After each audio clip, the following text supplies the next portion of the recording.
Super gene 2 evolution. अध्याय 471। क्या ये भी इंसानी भाषा है? ये जिंग लगभग अपने दांत पीस रहा था। उसकी 3 बड़ी बहनों ने सैकड़ों सालों से तैयारी की थी, सिर्फ बलि के वस्त्र की स्वीकृति पाने के मौके के लिए, लेकिन कोशिश करने का मौका भी खो दिया। लिन शेन ने वास्तव में उपलब्धि की भावना की कमी के बारे में शिकायत की, और ये जिंग केवल इतना कहना चाहता था, उसकी उपलब्धि की भावना को नरक में जाने दो। जरूर, हम दूसरे ग्रहों पर कोशिश कर सकते हैं। तियानजुन बहुत खुश था। अगर वे अभी लिटिल वाइन सम्राट द्वारा छोड़ी गई चीज़ों को ले जा सकें तो ये बहुत अच्छा होगा, ताकि किसी भी लंबे जटिल सपनों से बचा जा सके। हालांकि ये कोंग और उसकी बहनों ने इसे गुप्त रखने का वादा किया था, तियानजुन ने उन पर बिल्कुल भी विश्वास नहीं किया। उसकी अपनी योजनाएं थीं, और चाहे वे रहस्य रख सकें या नहीं, इसका तियानजुन पर कोई प्रभाव नहीं पड़ने वाला था। समूह येलो स्टार पर पहुंचा, जो पर्पल स्टार जैसा ही था। एक पहाड़ की चोटी के ऊपर एक पीला वस्त्र लटका हुआ था। वास्तव में ये पीले पैटर्न के साथ सफ़ेद था, वास्तव में पीला नहीं, रोब। सभी की निगाहें लिन शेन पर टिकी थीं। वे सोच रहे थे कि क्या वह इस पीले रोब को भी अपने वश में कर पाएगा। क्या मुझे इसे उतारना होगा? लिन शेन ने पूछा, और उसने अपने पहने हुए पर्पल स्टार रिचुअल रोब की ओर इशारा किया। उसकी आंखें ये कोन की ओर देख रही थीं। नियम केवल ये कहते हैं कि आपको सभी 5 बलिदान रोब एकत्र करने होंगे, यह नहीं कहा गया है कि आपको उन्हें उतारना है या नहीं। ये कोन ने अपना सिर हिलाया। चूंकि ऐसा ही है तो चलो इसे नहीं उतारते। लिन शेन ने सीधे पर्पल स्टार रिचुअल रोब के ऊपर येलो स्टार बलिदान रोब पहनने की कोशिश की। ये जिंग की निगाहें लिन शेन पर टिकी थीं। वह पूरे दिल से उम्मीद कर रहा था कि लिन शेन सफल नहीं होगा, या इससे भी बेहतर कि येलो स्टार बलिदान रोब उसे सबक सिखाएगा। दुर्भाग्य से उसकी इच्छा पूरी नहीं हुई। लिन शेन ने सीधे हवा में तैर रहे येलो स्टार बलिदान रोब को पहन लिया। ये बहुत आसान है, बिल्कुल भी चुनौतीपूर्ण नहीं है। डार्लिंग, देखो कैसे तुम्हारा पति तुम्हारे लिए सभी 5 बलि वस्त्र इकट्ठा करता है। लिन शेन को अब यकीन हो गया था कि वह आसानी से ये बलि वस्त्र ले सकता है। उसे हैरानी इस बात की थी कि इन वस्त्रों ने कोई प्रतिक्रिया क्यों नहीं दिखाई। पालतू होने के बाद क्या जंगली जीवों को एक चाबी नहीं देनी चाहिए और फिर पालतू कैप्सूल में बदल जाना चाहिए? अब उस पर 2 बलि वस्त्र होने के कारण वे 2 साधारण टोपियों से अलग नहीं लग रहे थे, और उसके लिए बिल्कुल भी उपयोगी नहीं लग रहे थे। येलो स्टार बलि वस्त्र पर भी एक अनुष्ठान पाठ था, जिसका अर्थ लगभग वही था, जिसमें जैद सम्राट के रूप में जाने जाने वाले देवता का आह्वान भी किया गया था। बीच में कुछ ऐसे अक्षर थे जिन्हें वह समझ नहीं पाया। अजीब लग रहे थे, जैसे कि वह उन्हें पहचानता हो, फिर भी वह उन्हें पहचान नहीं पाया। इसके बाद समूह ब्लू स्टार, ग्रीन स्टार और रेड स्टार गया, और ब्लू स्टार और ग्रीन स्टार के बलि वस्त्र भी आसानी से प्राप्त किए गए। 4 बलिदानी वस्त्र पहने लिन शेन को कुछ भी अलग महसूस नहीं हुआ, और उसे नहीं पता था कि ये वस्त्र उसे दूसरों के हमलों से बचा पाएंगे या नहीं। ये कोंग और उसकी बहनें सुन्न हो गई थीं। उन्हें लगा कि उनके सैकड़ों सालों के प्रयास लिन शेन की नज़र में सिर्फ एक मजाक थे। जो उन्होंने चाहा था और प्राप्त नहीं किया, उसे कोई और आसानी से सिर्फ हाथ बढ़ाकर पा सकता था। इतनी असमानता उनके लिए स्वीकार करने के लिए बहुत बड़ी थी। लिन शेन का अस्तित्व उन्हें ये बताता हुआ प्रतीत हुआ कि उनके पिछले कुछ 100 साल व्यर्थ गए थे, और उनके सारे प्रयास निरर्थक थे। वे अंतिम ग्रह रेड स्टार पर पहुंचे, जो वास्तव में पिछले 4 सितारों से बहुत अलग नहीं था, सिवाय इसके कि यह सूर्य के करीब था, इसलिए इसका तापमान अन्य ग्रहों की तुलना में कुछ अधिक था। कुछ लोगों की ताकत के साथ स्वाभाविक रूप से उन्हें ऐसे तापमान का डर नहीं था, और वे सीधे रेड स्टार बलिदानी वस्त्र के पास पहुंच गए। लिन शेन ने एक बार फिर हाथ बढ़ाया और रेड स्टार बलिदानी वस्त्र को उतार दिया। अब तक सब कुछ पहले जैसा ही था, लेकिन जब उसने रेड स्टार बलि वस्त्र पहना तो 5 वस्त्र अचानक चमक उठे। लाल, पीले, नीले, हरे और बैंगनी रंग की दिव्य रोशनी ऊपर की ओर उठी और लिन शेन को बहुरंगी चमक में ढंक दिया। लिन शेन चौंक गया, लेकिन शुक्र है कि रंगीन चमक ने उसके शरीर को नुकसान नहीं पहुंचाया, जिससे उसे कुछ मानसिक शांति मिली। तियानजुन पहले से ही लिन शेन के साथ थी। अगर लिन शेन को चोट लगती तो वह तुरंत प्रतिक्रिया करके लिन शेन को बलि वस्त्र के नियंत्रण से मुक्त करने में मदद करती। सौभाग्य से जो उन्हें डर था वह नहीं हुआ। रंग बिरंगी चमक के बीच 5 वस्त्र एक में विलीन हो गए। असंख्य रंग गायब हो गए, और विलीन वस्त्र पर केवल काला और सफ़ेद रह गया। सफ़ेद पृष्ठभूमि और काले अक्षरों के साथ वस्त्र काफ़ी आकर्षक दिखाई दिया। तभी दर्शकों ने, जो ध्यान से वस्त्र को देख रहे थे, महसूस किया कि वे समझ से परे हिस्से मूल रूप से अधूरे थे। जब 5 वस्त्र विलीन हो गए तो अधूरे पार्ट भी एक साथ आ गए, जिससे ऐसे अक्षर बन गए जिन्हें लिन शेन और अन्य लोग पहचान सकते थे। हताश भजन जैद सम्राट के लिए प्रार्थना के कुछ शब्द थे। लिन शेन द्वारा उन भजनों को सुनाने के बाद उन्हें अचानक लगा जैसे समय रुक गया हो। चारों ओर सब कुछ हिलना बंद हो गया, और केवल लिन शेन, जो बलिदान का वस्त्र पहने हुए थे, इस रुके हुए स्थान में स्वतंत्र रूप से घूमने में सक्षम थे। अचानक लिनशेन ने आकाश से प्रकाश की एक किरण को उतरते देखा, मानो शून्य से निकलकर उनके सामने उतर रही हो। बीम धीरे धीरे खुलती गई, एक रहस्यमय और प्राचीन दरवाजे में बदल गई, जिसमें ईंटों के रूप में जैड और टाइलों के रूप में रंगीन ग्लेस थे, जो अमर आभा और बिजली की छिपी हुई चमक से घिरा हुआ था। दरवाजा ऐसा लग रहा था मानो वह देवताओं और राक्षसों की भूमि से आया हो, जिसमें एक अंतहीन भयानक आभा थी। जैसे जैसे बीम खुलती गई, दरवाजा धीरे धीरे खुलता गया। दरवाजे के पीछे एक लंबी सीढ़ी थी, जो एक अज्ञात गंतव्य की ओर ले जाती थी। सीढ़ी से परे अजीबोगरीब इमारतों की एक श्रृंखला अंतहीन रूप से फैली हुई थी, जो धुंध में लिपटी हुई थी, बादलों में विशाल विशालकाय जानवरों की तरह दिखाई दे रही थी। लिनशेन पर बलि का वस्त्र अपने आप हिल गया, उसे दरवाजे से अंदर ले गया और एक अजेय बल के साथ सीढ़ियों पर चढ़ गया। लिनशेन विरोध करना चाहता था, लेकिन पूरी तरह से असमर्थ था। बलि के वस्त्र की शक्ति एक अकल्पनीय रूप से भयानक स्तर तक पहुंच गई थी, जिसका सामना करने की लिनशेन की क्षमता से कहीं अधिक थी। बलि के वस्त्र की शक्ति के तहत सभी प्रकार की ताकत बेकार थी, और वह केवल असहाय होकर देख सकता था, क्योंकि उसके शरीर को वस्त्र द्वारा सीढ़ियों से ऊपर ले जाया जा रहा था। सीढ़ियों के अंत में स्पष्ट रूप से एक विशाल महल था, एक ऐसी शैली जिसे लिनशेन ने पहले कभी नहीं देखा था, और इसका वर्णन करना मुश्किल था क्योंकि यह किसी भी ऐसी चीज से अलग था जिसके बारे में उसने कभी सुना था, और इसलिए इसे चित्रित करना कठिन था। महल के दरवाजे खुले और बलि के वस्त्र द्वारा निर्देशित लिनशेन महल के अंदरूनी हिस्से में प्रवेश किया। महल के अंदर एक शानदार नज़ारा था, जो धुंधली चमक से भरा था, जिससे लिनशेन की आंखों में सब कुछ काल्पनिक और अस्पष्ट लग रहा था। महल के सबसे ऊंचे स्थान पर एक आकृति एक ऊंचे सिंहासन पर बैठी थी, लेकिन एक फैली हुई चमक में लिपटी हुई थी। आकृति के चारों ओर प्रकाश विशेष रूप से तीव्र था, जिससे लिनशेन सिंहासन पर बैठे व्यक्ति को स्पष्ट रूप से देखने में असमर्थ हो गया। यह आकाश में धधकते सूरज को सीधे घूरने जैसा था। केवल कुछ झलकियों के बाद उसकी आंखें ऐसी महसूस हुईं जैसे वे अंधी होने वाली थीं। तुम क्यों आए हो? सिंहासन पर बैठी आकृति ने आश्चर्यजनक रूप से बोलना शुरू किया।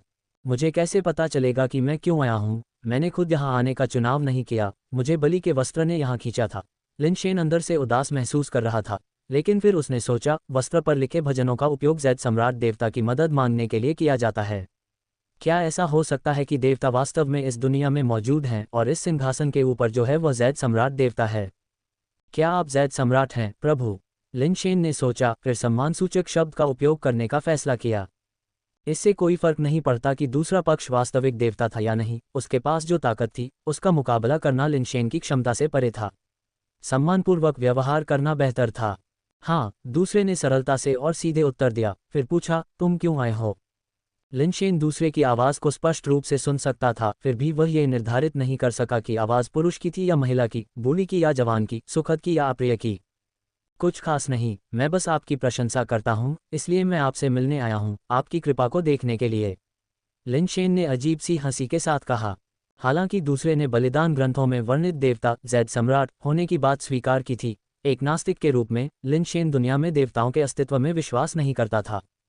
भले ही देवता मौजूद हों, लिनशेन को लगता था कि वे केवल एक अन्य प्रकार के उन्नत प्राणी हैं, सर्वशक्तिमान नहीं संस्थाएं। यदि जैद सम्राट एक सर्वशक्तिमान देवता, सर्वज्ञ और सर्वशक्तिमान होता, तो उसे पता होना चाहिए कि लिनशेन कौन था और वह यहाँ क्यों आया था, और वह ये नहीं पूछता कि लिनशेन क्यों आया था। इसलिए लिनशेन ने कोई अनुरोध नहीं किया। वह आमतौर पर देवताओं की पूजा नहीं करता था, इसलिए वह शायद ही उनसे आशीर्वाद की उम्मीद कर सकता था। तुम्हारा मतलब है, तुम मुझे अपना संरक्षक आत्मा बनाना चाहते हो? जैद सम्राट की आवाज़ अलौकिक थी, कोई भावना नहीं दिखा रही थी। संरक्षक आत्मा क्या है? लिनशेन चौंक गया और जल्दी से बोल पड़ा। यदि संरक्षक आत्मा की तलाश नहीं करनी थी, तो आप दिव्य दरबार में आने के लिए आत्मा संचार करने वाले वस्त्र का उपयोग क्यों करेंगे? जैद सम्राट ने पूछा। लिनशेन को समझाना पड़ा, मैं 5 बलिदान वस्त्र इकट्ठा करने में बस ठोकर खा गया और मुझे नहीं पता था कि इसमें इतने सारे रहस्य शामिल थे। चाहे आप यहाँ कैसे भी पहुँचे, अब जब आप आ गए हैं, तो आप एक संरक्षक आत्मा चुनने के हकदार हैं। जैद सम्राट ने कुछ देर रुक कर कहा, प्रत्येक संरक्षक आत्मा आपको अलग अलग भाग्य प्रदान कर सकती है। उदाहरण के लिए, यदि आप धन के देवता को अपनी संरक्षक आत्मा के रूप में चुनते हैं, तो जब आप संरक्षक आत्मा का आह्वान करेंगे तो आपको धन के देवता की सौभाग्यपूर्ण सुरक्षा प्राप्त होगी। आपका भाग्य दूसरों की तुलना में बेहतर होगा, व्यापार में समृद्ध होना आसान होगा, लॉटरी जीतना अधिक आसान होगा, और काम करते समय आप दूसरों की तुलना में अधिक कमाएंगे। यदि आप दीर्घायु सितारा को अपनी संरक्षक आत्मा के रूप में चुनते हैं, तो आपका जीवन दूसरों की तुलना में लंबा होगा। बेशक, एक संरक्षक आत्मा आपको केवल एक निश्चित भाग्य प्रदान कर सकती है। यदि आप प्रवाह के साथ चलते हैं, तो आप निश्चित रूप से लाभ कमा सकते हैं, लेकिन यदि आप भाग्य को चुनौती देने पर जोर देते हैं तो कोई भी आपको नहीं बचा सकता है, यहाँ तक कि सबसे मजबूत भाग्य भी काम नहीं आएगा, स्वर्गीय सम्राट ने कहा। लिन शेन ने जैद सम्राट के अर्थ को समझा, ये सुझाव देते हुए कि भाग्य के साथ होने पर भी यदि वह जानबूझकर घाटे वाले व्यवसाय को आगे बढ़ाता है तो जोड़ा गया भाग्य भी कोई मदद नहीं करेगा। यदि उसने दीर्घायु स्टार को अपने संरक्षक आत्मा के रूप में चुना लेकिन आत्महत्या पर जोर दिया तो दीर्घायु स्टार उसकी जान नहीं बचा सकता था। फिर भी ये पहले से ही अविश्वसनीय रूप से जादुई था। यदि कोई धन के देवता को चुनता है और आपदा को आमंत्रित नहीं करता है तो वे निश्चित रूप से जितना खर्च कर सकते हैं उससे अधिक पैसा कमाएंगे। औसत व्यक्ति के लिए एक बड़ा आकर्षण। मैं किन अन्य आत्माओं में से चुन सकता हूँ? लिन शेन ने चुनाव करने में जल्दबाजी नहीं की बल्कि पूछताछ जारी रखी। आपके पास ज़्यादा विकल्प नहीं हैं, जैद सम्राट ने कहा, जिससे लिन शेन को थोड़ा झटका लगा। क्या आपने नहीं कहा था कि मैं एक संरक्षक आत्मा चुन सकता हूँ? तुमने अभी अभी धन के देवता और दीर्घायु सितारे का जिक्र किया है, अब कोई विकल्प क्यों नहीं है? लिन शेन ने हैरान होकर पूछा। तुमने अभी अभी मुझे चुना है, इसलिए मैं पहले से ही तुम्हारा संरक्षक आत्मा हूँ। स्वाभाविक रूप से तुम फिर से नहीं चुन सकते, जैद सम्राट ने उदासीनता से कहा। मैं समझ गया, भगवान जैद सम्राट, तुम्हारा भाग्य क्या है? लिन शेन ने खुद से बड़बड़ाया, मैंने कभी नहीं कहा कि मैं तुम्हें चुनना चाहता हूँ, ये कैसे गिना जा सकता है? लेकिन लिन शेन ने उन शब्दों को बोलने की हिम्मत नहीं की, क्योंकि जब तुम किसी की छत के नीचे होते हो तो तुम्हारे पास अपना सिर झुकाने के अलावा कोई विकल्प नहीं होता। बस अपने लिए महसूस करो, जाओ। अमर आत्मा संरक्षण का उपयोग केवल एक बार किया जा सकता है। यदि आपको मेरी सुरक्षा की आवश्यकता है तो आपको केवल मेरा दिव्य नाम जपना होगा, और यह है हाउटियन जिन के सच्चे जैद सम्राट मिलुओ, सर्वोच्च संप्रभु। स्वाभाविक रूप से रहस्यमय। जैसे ही जैद सम्राट की आवाज़ धीमी हुई, लिन शेन ने महसूस किया कि उसके शरीर को आत्मा संचार करने वाले वस्त्रों द्वारा हिंसक रूप से पीछे खींचा जा रहा है, और एक झटके में वह महल के भव्य दरवाजों से उड़ गया, सीढ़ियों से नीचे और बाहर निकल गया। क्या आप उसे एक और बार दोहरा सकते हैं? मैंने इसे नहीं पकड़ा। लिन शेन ने हताश होकर चिल्लाया, लेकिन वह पहले ही दिव्य न्यायालय के द्वार से बाहर निकल चुका था। दिव्य दरबार के द्वार धमाके के साथ बंद हो गए और प्रकाश की किरण भी गायब हो गई। प्रकाश किरण के गायब होने के साथ आत्मा संचार करने वाले वस्त्रों पर चमक भी गायब हो गई और वे 5 भागों में विभाजित हो गए। लिन शेन के शरीर को छोड़कर अलग अलग दिशाओं में उड़ गए, एक पल में गायब हो गए। जो स्थान अभी भी सामान्य था वह वापस सामान्य हो गया, और ऐसा लग रहा था कि एकोंग और अन्य लोगों को पता ही नहीं था कि अभी क्या हुआ था। उनकी आंखों में लिन शेन का वस्त्र गुलाबी रोशनी से चमक उठा, फिर काले अक्षरों के साथ सफ़ेद हो गया, और लिन शेन द्वारा बलिदान पाठ का पाठ करने के बाद वस्त्र 5 भागों में विभाजित हो गया और एक पल में गायब हो गया। लानत है, ये बेकार है। जैद सम्राट का नाम फिर से क्या था? मैं इसे समझ नहीं पाया। आपको इतना लंबा नाम क्यों रखना पड़ा? लिन शेन को रोने का मन हुआ, लेकिन उसके आंसू नहीं निकले। तियान, क्या हुआ? तियान शुन ने ये कोंग और अन्य लोगों की तरह केवल लिन शेन के बलिदान के वस्त्र को एक साथ जुड़ते हुए, फिर बिखरते हुए, शून्य में गायब होते हुए देखा। लिन शेन ने सेलेस्टियल कोर्ट में जो समय बिताया वह उन्हें ऐसा लगा जैसे कि वह बिल्कुल भी मौजूद नहीं था। मुझे भी नहीं पता कि क्या हुआ, वे बस भाग गए। चूंकि ये कोंग और अन्य लोग अभी भी वहां थे, इसलिए लिन शेन स्वाभाविक रूप से सेलेस्टियल कोर्ट के मामलों के बारे में तियान शुन को नहीं बता सकते थे। तो अब हम क्या करें? बलिदान के वस्त्र के बिना हम लिटिल वाइन सम्राट द्वारा छोड़ी गई चीजें नहीं पा सकते, ये कोंग ने कहा। लिन शेन को अब पता था कि लिटिल वाइन सम्राट द्वारा छोड़ी गई चीजें कृत्रिम सूर्य के अंदर नहीं हो सकती हैं, लेकिन संभवतः संरक्षक आत्मा को प्राप्त करने का अवसर थीं। अब ये स्पष्ट हो गया था कि आत्मा संचार करने वाले वस्त्र लिटिल वाइन सम्राट द्वारा तैयार नहीं किए गए थे, न ही वे इस बेस म्यूटेशन भूमि से पैदा हुए प्राणी थे, बल्कि लिटिल वाइन सम्राट द्वारा कहीं से एकत्र किए गए थे, यहाँ किसी के द्वारा उन्हें सक्रिय करने और सेलेस्टियल कोर्ट तक पहुँचने की प्रतीक्षा में रखे गए थे। लिटिल वाइन सम्राट ऐसा क्यों करेगा? लिन शेन को इस बारे में कोई जानकारी नहीं थी। कृत्रिम सूर्य के अंदर कुछ और था या नहीं, लिन शेन को भी नहीं पता था। शायद कृत्रिम सूर्य के भीतर कुछ और है या नहीं, और इसे कैसे एक्सेस किया जाए, ये पता लगाने से पहले उसे एक परीक्षण करना होगा। मुझे कैसे पता चलेगा कि क्या करना है? ऐसा नहीं है कि मैंने उन्हें उड़ा दिया। लिन शेन बहुत बुरे मूड में था। सेलेस्टियल कोर्ट के अंदर एक बार उसके पास कोई विकल्प नहीं था, और वह जैद सम्राट का दिव्य नाम भी याद नहीं कर पाया था। लिन शेन को केवल हाओटियन, जैद सम्राट, भगवान या ऐसा ही कुछ याद था। ये बहुत लंबा था, एक बार सुनने के बाद कोई इसे पूरी तरह याद नहीं रख सकता। क्या आप इसे कुछ बार दोहरा नहीं सकते थे? इतने लंबे नाम के साथ कौन इसे एक बार में याद कर सकता है? लिन शेन की इच्छा थी कि वह दिव्य दरबार में वापस जाए, उस जैद सम्राट को पकड़ ले और उसे अच्छी तरह से पीट दे, फिर उसे याद दिलाने के लिए नामों की एक श्रृंखला सुनाए। अगर वह ऐसा नहीं कर सकता तो लिन शेन उसे फिर से पीटेगा। अचानक लिन शेन को कुछ सूझा। पहले जब लिन शेन ने अमर दरबार पर कदम रखना सीखा था तो उसने सोचा था कि दिव्य दरबार देवताओं के निवास का एक रूपक मात्र है। उसने कभी उम्मीद नहीं की थी कि दिव्य दरबार जैसी कोई जगह वास्तव में है। ये सिर्फ संयोग ही होगा। लिन शेन ने इस पर ज्यादा विचार नहीं किया और जैद सम्राट ने जो कुछ भी किया उससे वह काफी दुखी हुआ। यहाँ मामले निष्कर्ष पर पहुंच चुके थे और अगर कोई लाभ मिलना था तो वह केवल लिटिल वाइन सम्राट द्वारा छोड़े गए मुकदमे में ही मिल सकता था। तियानजुन के पास अब मुकदमे के लिए समय नहीं था और वह केवल कुछ लोगों को वापस उसी रास्ते से ले जा सकता था जिस रास्ते से वे आए थे। जाने से पहले तियानजुन ने ये कोंग और अन्य लोगों को उस स्थान पर ले जाने के लिए कहा जहां ची 118 और ची 96 मारे गए थे। वहां उन्होंने वास्तव में दोनों के शव देखे, उनके सिर ध्वनि तरंग शक्ति से फट गए, केवल सिरहीन लाशें बची थीं। दुर्भाग्य से उनके जीवन आधार बच गए थे और उन पर कोई निर्वाण अवशेष या ऐसा कुछ नहीं मिला। तियानजुन ने उनके शवों को इकट्ठा करने में मदद की और सिरहीन लाशों के साथ पैराडाइज द्वीप लौट आया। ये कोंग और अन्य लोगों को अस्थायी रूप से हिरासत में रखा गया था।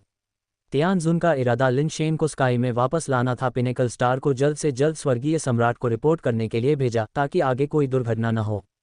लिन शेन ने बेशक तियानशुन की बात सुनी और अंधेरी रात खत्म होने के बाद वह सभी वस्तुओं और कोंग चुवान को अपने साथ स्काई पिनेकल स्टार पर वापस ले गया। तियानशुन के निर्देशों का पालन करते हुए लिन शेन ने स्वर्गीय सम्राट को वे सभी संसाधन प्रस्तुत किए जो उसने ची 118 और एन 117 से जबरन लिए थे, साथ ही वे भी जो उसने और तियानशुन ने मिलकर लूटे थे, सिवाय उन संसाधनों के जिन्हें उसने अपने लिए रखा था। तियान कोंगयुन, जिसे लिन शेन के साथ संपर्क करने का काम सौंपा गया था, ने लिन शेन द्वारा वापस लाए गए संसाधनों को देखकर आश्चर्य व्यक्त किया। उसे उम्मीद नहीं थी कि लिन शेन एन 117 और ची 118 से इतनी जल्दी संसाधन प्राप्त कर लेगा। शुरू में उसने सोचा था कि लिन शेन शायद कुछ भी प्राप्त नहीं कर पाएगा और यह बहुत संभावना है कि तियानशुन ने उसकी ओर से भुगतान किया हो। उसे आश्चर्य हुआ कि लिन शेन ने वाकई उन्हें वापस पा लिया था और वह भी इतनी जल्दी। जैसे ही तियान कांग्युन लिन शेन की प्रशंसा करने वाला था, लिन शेन उसे दूसरे गोदाम में ले गया। वहां एन 117 और ची 118 के निजी खजाने से लूटी गई वस्तुएं रखी हुई थीं। ये सब कहां से आया? तियान कांग्युन की आंखें चौंक कर चौड़ी हो गईं। स्टीवर्ड यून, ये वे वस्तुएं हैं जिन्हें मैंने एन 117 और ची 118 के निजी खजाने से वापस लिया है, लिन शेन ने कहा, जिससे तियान कांग्युन को ऐसा महसूस हुआ जैसे उस पर बिजली गिर गई हो। क्या हुआ? वापस ले जाया गया? किसी के निजी खजाने से वापस ले जाया गया? तियान कोंगयुन ने लिन शेन को देखा, अचंभित। उसकी निगाहें किसी पागल की तरह थीं। अन और ची परिवार एन 117 और ची 118 से संबंधित थे, जो दिव्य न्यायालय के अधीनस्थ भी थे। लिन शेन ने हमारे खजाने पर दुस्साहपूर्वक छापा मारा था। ऐसा कृत्य यहाँ तक कि स्वर्गीय सम्राट भी उसे इसके लिए बचा नहीं सकता था और दिव्य न्यायालय निश्चित रूप से आंखें नहीं मूंदेगा। तियान कोंगयुन का मानना था कि इस आदमी का अंत हो चुका है, वह निश्चित रूप से एक भयानक मौत मरेगा और यह संभव था कि पिछले दिन को मार दिए जाने की घटना उसके साथ फिर से घटित हो सकती थी। स्टीवर्ड यून, कृपया गलत न समझें, मैंने केवल अराजकता के बीच लूटपाट की। तुम्हारे, मेरे और प्रभु स्वर्गीय सम्राट के अलावा कोई नहीं जानता कि ये वस्तुएं मेरे पास हैं। लिन शेन ने विशाल रिंग स्टार नाइट घोस्ट की परेशानी को याद किया। अच्छा, स्वर्गीय संस्थान के प्रमुख ने एक बेहतरीन काम किया। इस बार मैं निश्चित रूप से प्रभु स्वर्गीय सम्राट के सामने आपकी उपलब्धियों के लिए विनती करूंगा। तियान कोंगयुन ने मन ही मन खुशी मनाई। लिन शेन के अनुसार उसने न केवल उन संसाधनों को पुनः प्राप्त किया जिन्हें स्वर्गीय सम्राट दोगुना करना चाहते थे, बल्कि उसने ची 118 और एन 117 के निजी खजाने को भी अपने कब्जे में ले लिया, जो एक जबरदस्त उपलब्धि थी। तियान कोंगयुन पहले से ही इस बात पर विचार कर रहा था कि स्वर्गीय सम्राट और स्काई पिनिकल स्टार पर अन्य जातियों के उभरते हुए कुलीनों की उपस्थिति में इस सेलिब्रिटी के साथ बेहतर संबंध कैसे बनाए जाएं। स्टीवर्ड यूं, मैं किसी योग्यता का दावा नहीं करता, लेकिन मैं अपराध बोध से बोझिल हूं और मैं अनुचित श्रेय स्वीकार करने की हिम्मत नहीं कर सकता। मैं आपसे कहना चाहता हूं कि आप मेरे लिए स्वर्गीय सम्राट से प्रार्थना करें, लिन शेन ने आह भरते हुए कहा। आपका क्या मतलब है? इतनी बड़ी उपलब्धि के बाद आप कैसे कह सकते हैं कि आपके पास कोई गुण नहीं है, बल्कि केवल दोष है?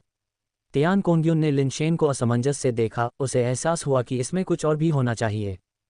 ची 118 और एन 117 को अपने संसाधन सौंपने के लिए मैंने स्वर्गीय सम्राट का स्वचित्र फाड़ दिया, लिन शेन ने सच्चाई से बताया।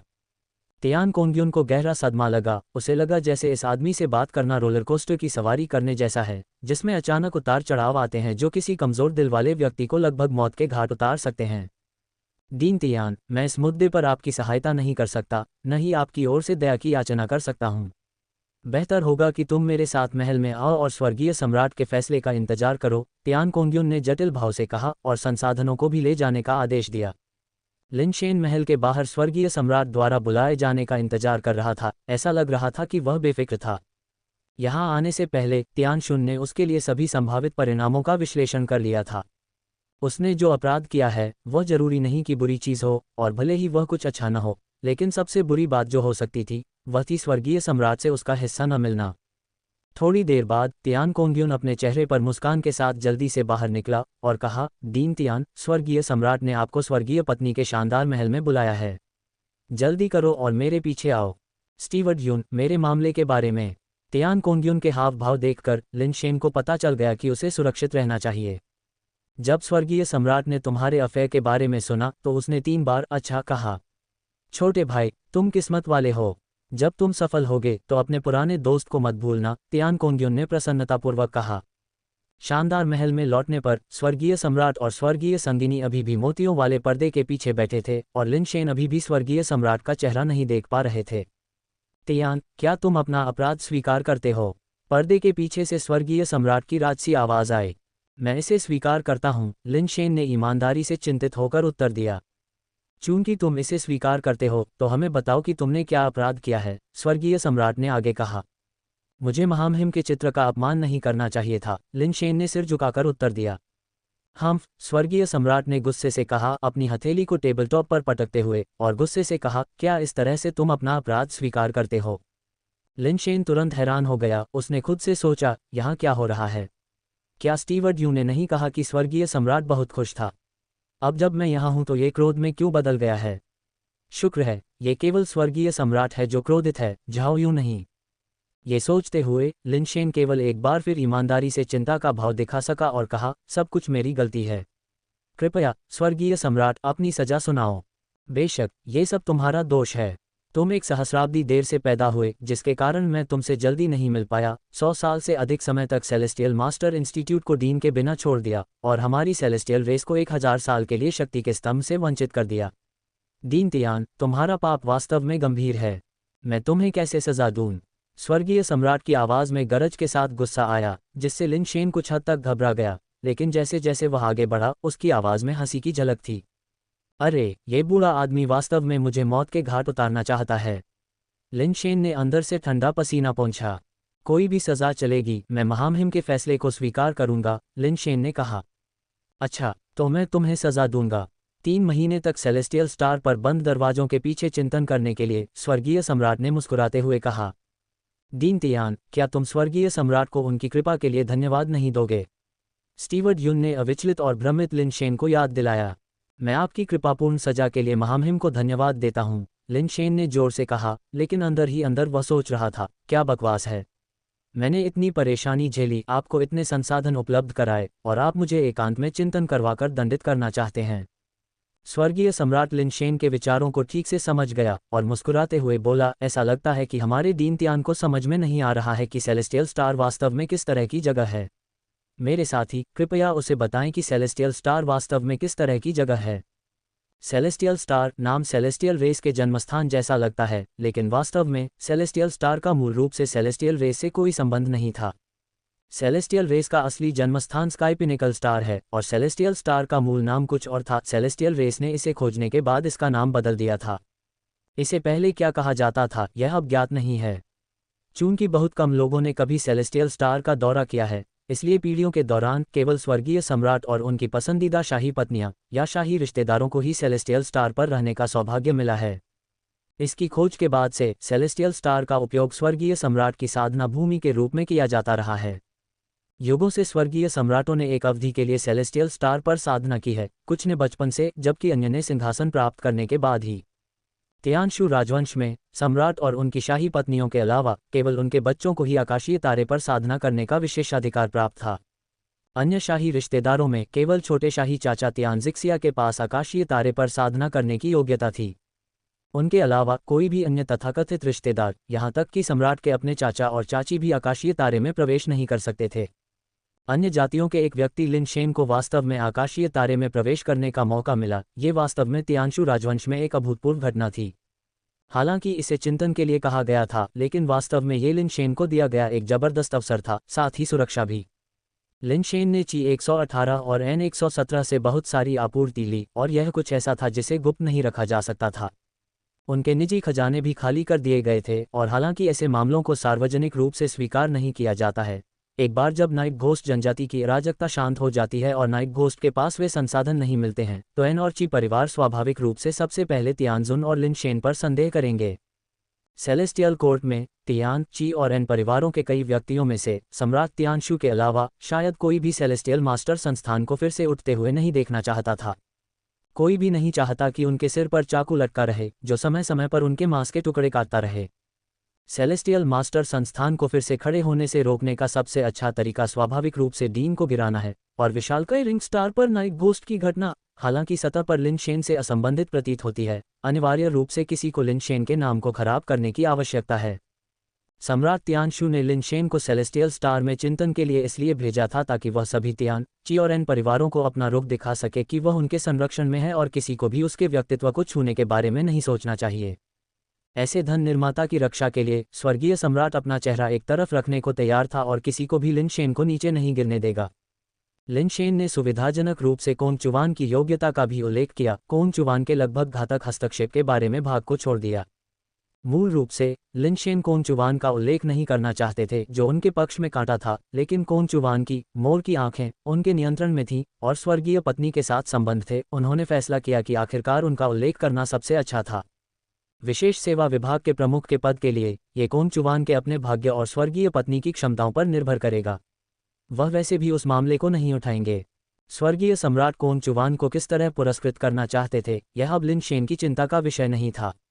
शानदार महल से बाहर भेजे जाने के बाद उसने रात भर अपना सामान पैक किया और एकांत में चिंतन करने के लिए सेलेस्टियल स्टार के लिए रवाना हो गया।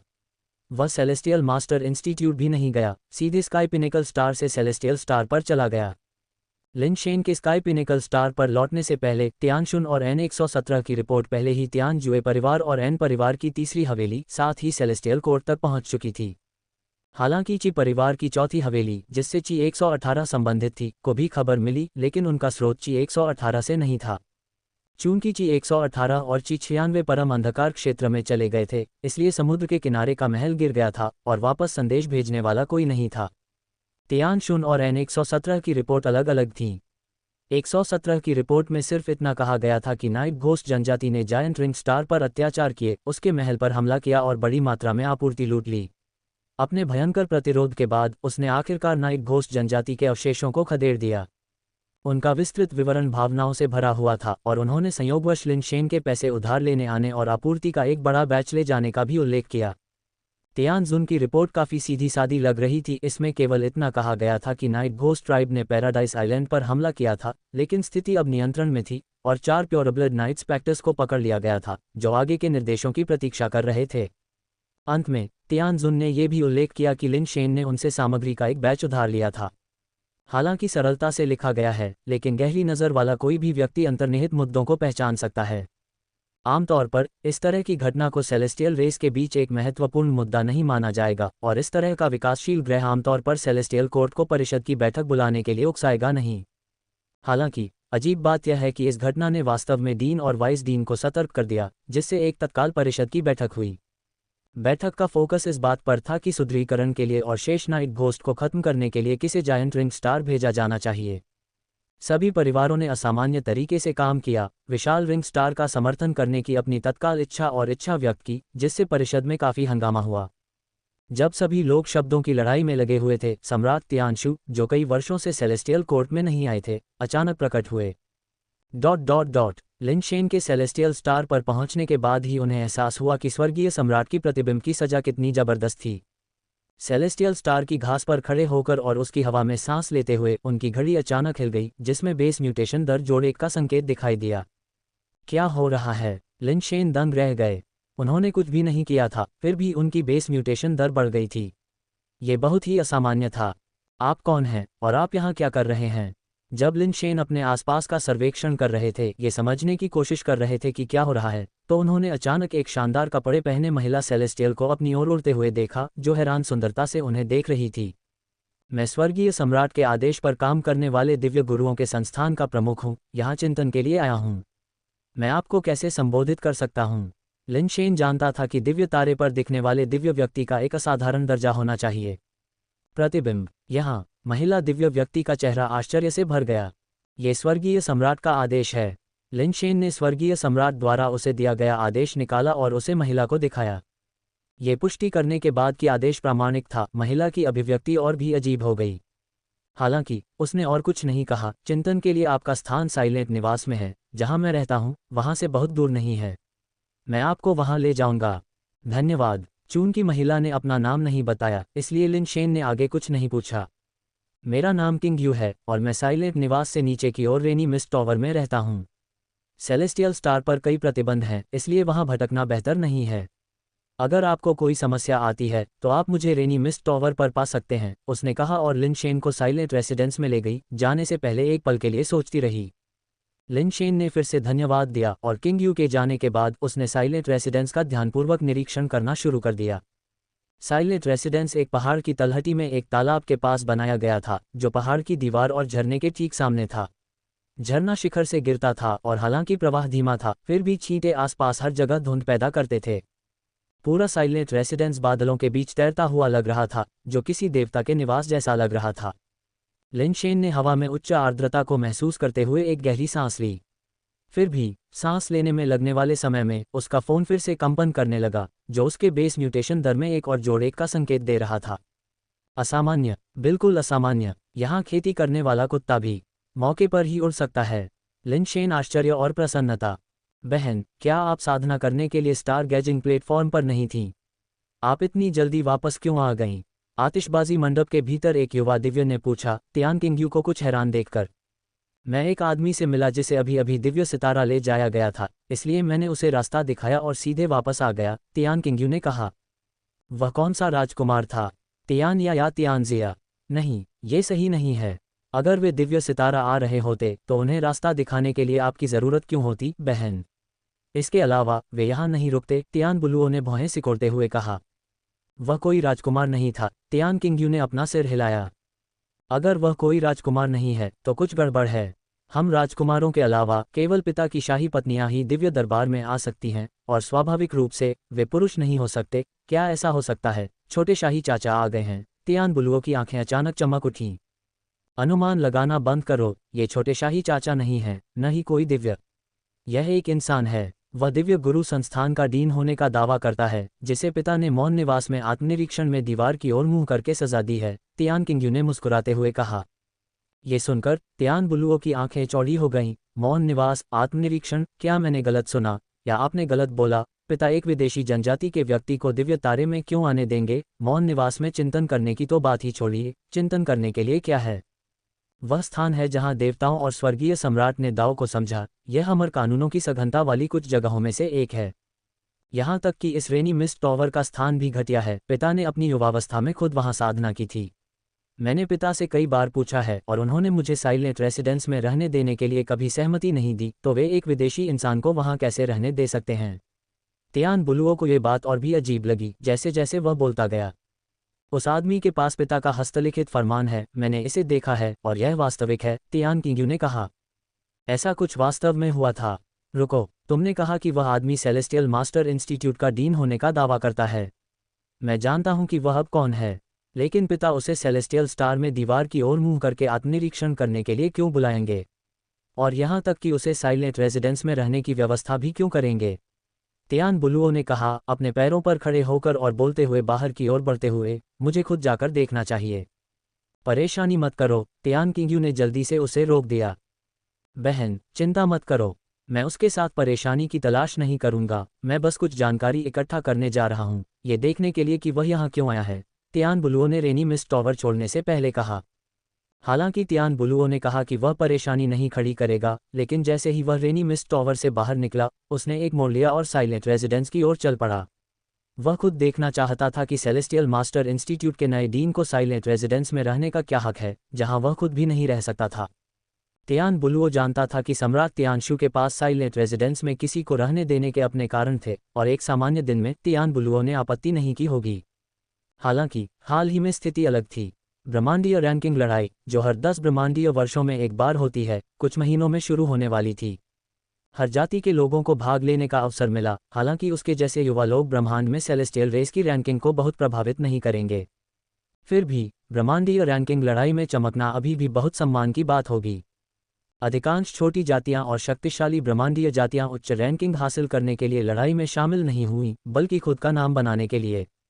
बेशक तियान बुलुओ को प्रसिद्धि में विशेष रुचि नहीं थी। भाग लेने की उनकी मुख्य वजह युद्ध में डीएस बड़ी ई का सामना करने की उम्मीद थी। वह खुद को सेलेस्टियल रेस का दूसरा सबसे बड़ा असेंशन लेवल विशेषज्ञ मानता था। अगर वह ब्रह्मांडीय रैंकिंग लड़ाई में डीएस बड़ी ई को हरा सकता है, तो वह साबित कर देगा कि सेलेस्टियल रेस की प्रतिभा सुप्रीम कबीले के डीएस बड़ी ई से कम नहीं है। तियान बुलुओ आंख मूंद कर अहंकारी नहीं था। उसने अपने 9वें टर्न के दौरान सेलेस्टियल कोर्ट द्वारा आयोजित असेंडर्स रैंकिंग लड़ाई में पहले ही पहला स्थान जीत लिया था। वास्तव में उसे सेलेस्टियल रेस के शीर्ष युवा पावरहाउस में से एक बना दिया। तियान शिन हाल ही में चढ़ी है। उसने असेंडर्स के लिए सेलेस्टियल कोर्ट की रैंकिंग में भाग नहीं लिया था, लेकिन अगर उसने भाग लिया होता तो भी वह शायद तियान बुलुओ के लिए एक मैच नहीं होती।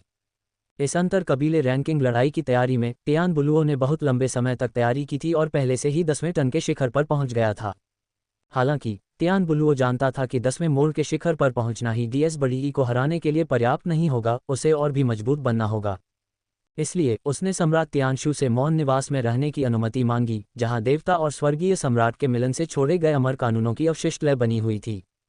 अगर वह उनमें से एक अंश भी समझ पाता तो ये डीएस बड़ी ई के खिलाफ उसकी लड़ाई में बहुत मदद करता। देवता और स्वर्गीय सम्राट का मिलन दिव्य जाति का एक पुराना दिव्य सम्राट था, जो कभी जाति की युद्ध कौशल के शिखर के रूप में कार्य करता था। देवता और स्वर्गीय सम्राट के मिलन के युग में दिव्य जाति ने एक बार नस्लीय रैंकिंग के शीर्ष 3 में अपना रास्ता बना लिया था। हालांकि वे शिखर तक नहीं पहुंच पाए, लेकिन ये दिव्य जाति के इतिहास में अब तक की सबसे अच्छी उपलब्धि थी।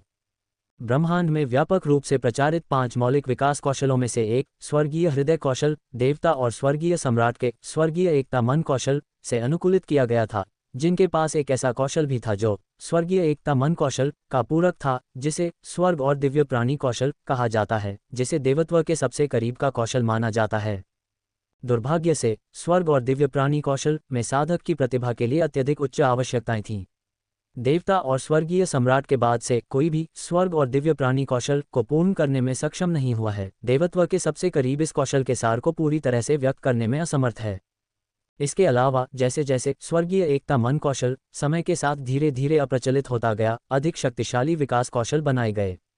दिव्य जाति के बहुत कम सदस्य स्वर्गीय एकता मन कौशल का अभ्यास करते थे, और इस विकास कौशल के समर्थन के बिना किसी के लिए स्वर्ग और दिव्य प्राणी कौशल में महारत हासिल करना और भी कम संभव हो गया।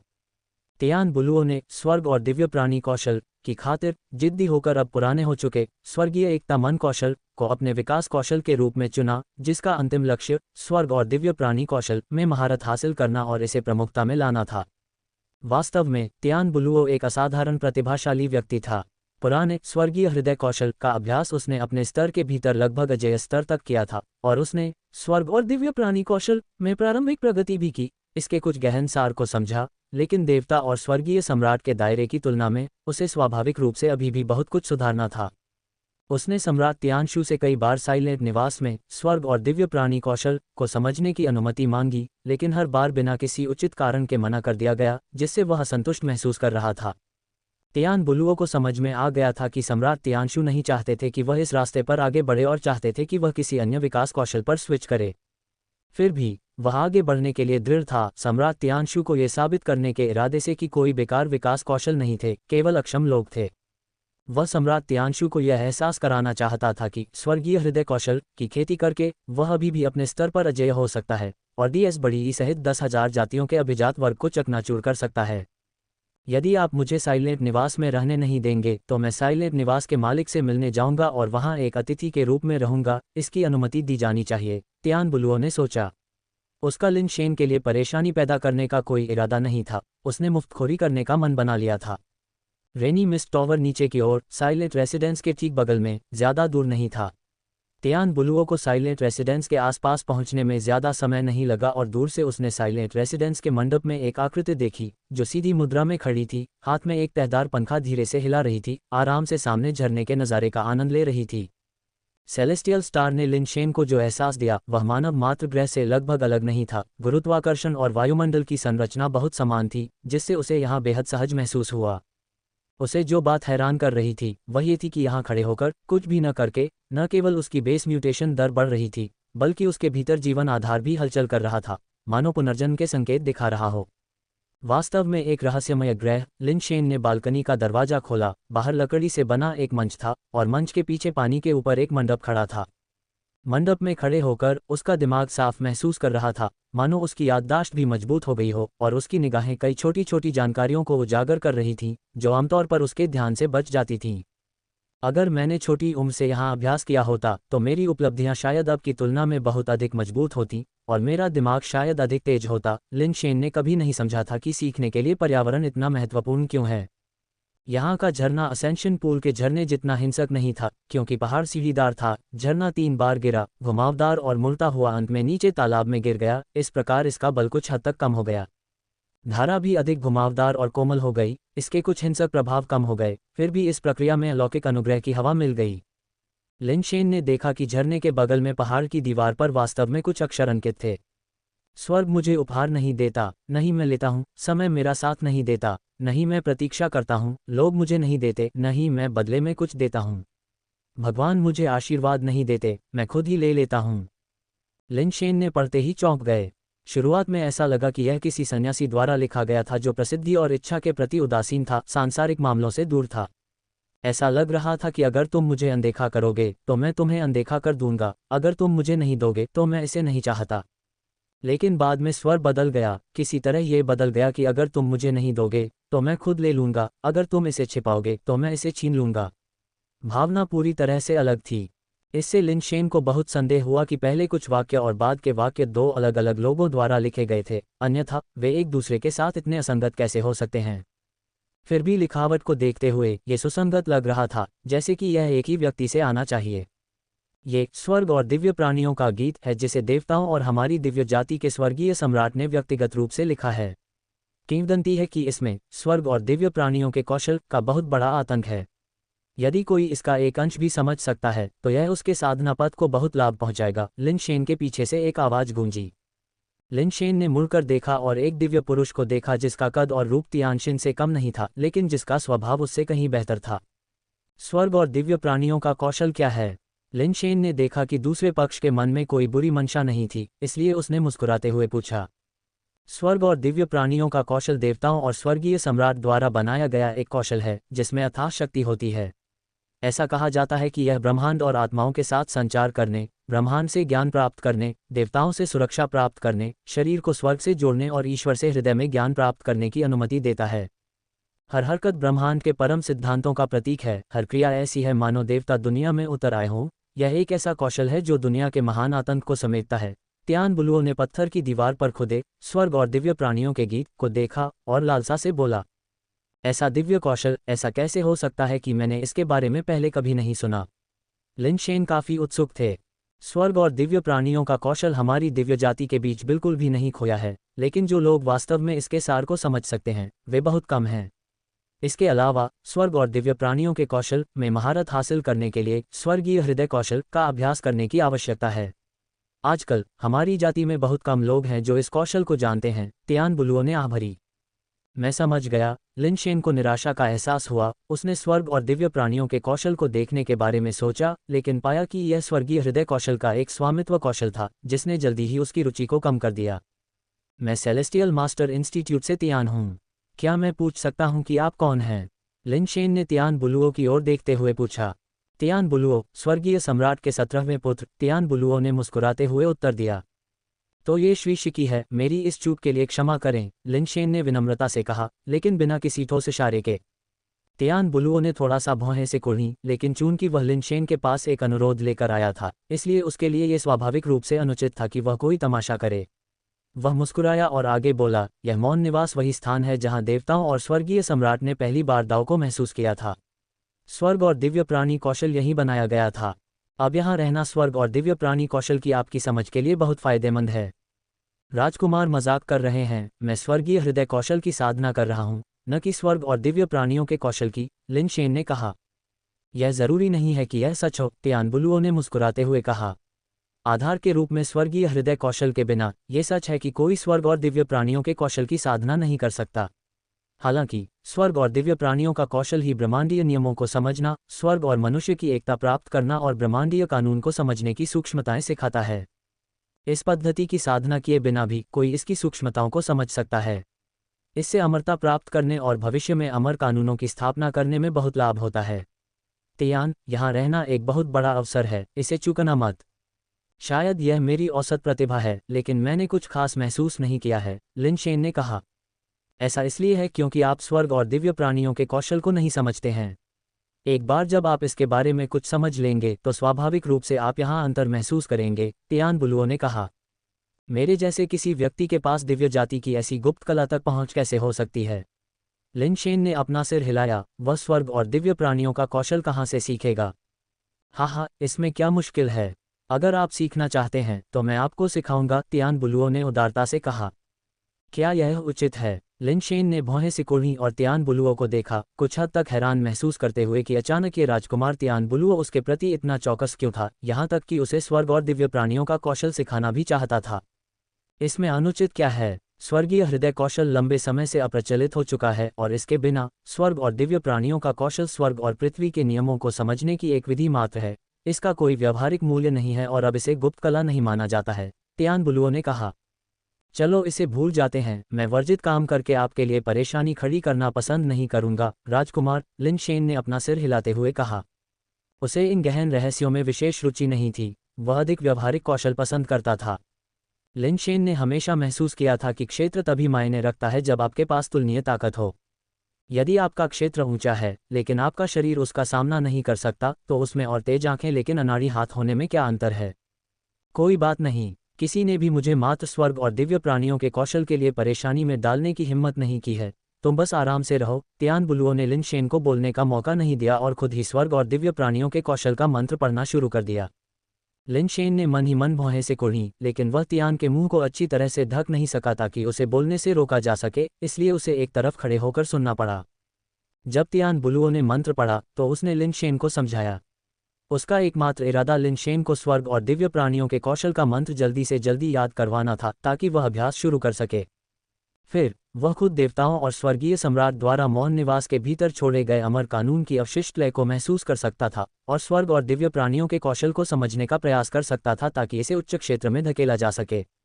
इसे आजमाएं, तियानबुलुओ ने एक बार इसे पढ़ने के बाद सुझाव दिया कि लिन शेन इसे आजमा सकते हैं। क्या आप इसे दोहरा सकते हैं? मंत्र बहुत लंबा है और आपने बहुत तेजी से बोला, मैं इसे समझ नहीं पाया, लिन शेन ने असहाय होकर कहा। आपको ये याद नहीं था? असंभव, तियानबुलुओ ने आश्चर्य से लिन शेन को देखा। आकाशीय तारे में ही शरीर को मजबूत करने और आध्यात्मिक भावना को बढ़ाने का प्रभाव होता है, इसलिए इस तारे पर एक औसत आकाशीय भी लगभग एक फोटोग्राफिक मेमोरी प्राप्त कर सकता है। हालांकि लिन शेन एक आकाशीय नहीं था, वह आखिरकार स्वर्गीय सम्राट द्वारा चुने गए आकाशीय मास्टर्स संस्थान का प्रमुख था। उसके लिए इतना कमजोर होना अनुचित लग रहा था। सेलेस्टियल स्टार पर लिन शेन की याददाश्त में वाकई बहुत सुधार हुआ था, उसका दिमाग पहले से कहीं ज्यादा साफ और बेहतर महसूस कर रहा था। अगर जैद सम्राट अब उसके सामने नामों की रिपोर्ट करे तो उसे एक बार में ही सभी को याद करने में सक्षम होना चाहिए। हालांकि स्वर्ग और दिव्य प्राणी कौशल में 10,000 से ज्यादा अक्षर थे, जिनमें से कई अजीब और समझने में मुश्किल थे, इसलिए उससे यह उम्मीद करना कि वह एक बार में ही सब याद कर लेगा, उसके साथ अन्याय था। तियानबुलुओ ने जिस तरह की याददाश्त का जिक्र किया वह सेलेस्टियल के मानकों पर आधारित थी, जो मानव याददाश्त से काफ़ी बेहतर थी। लिन शेन सिर्फ औसत मानव स्तर का था, सेलेस्टियल स्टार के वातावरण से मिली बढ़त के बावजूद उसके लिए सिर्फ एक बार सुनकर 10,000 शब्द याद रखना असंभव था। मैं बिल्कुल भी नहीं सीखना चाहता, लिन शेन ने कहा, जिसकी शुरू से ही स्वर्ग और दिव्य प्राणी कौशल में कोई दिलचस्पी नहीं थी, और तियानबुलुओ के हैरान चेहरे ने उसकी दिलचस्पी को और भी कम कर दिया। कोई बात नहीं, कोई बात नहीं, जल्दी जल्दी सुनाना मेरी गलती है, याद न रखना सामान्य बात है, मैं गति धीमी करके फिर से पढ़ूंगा, तियानबुलुओ ने जल्दबाजी में कहा।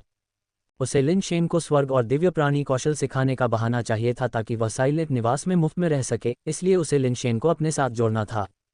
लिनशेन की बातों को अनदेखा करते हुए तियान बुलुओ ने फिर से कौशल सुनाया, जानबूझकर धीमा किया और लिनशेन को वाक्य दर वाक्य विस्तृत विवरण दिया, इस डर से कि वह समझ नहीं पाएगा या याद नहीं रख पाएगा।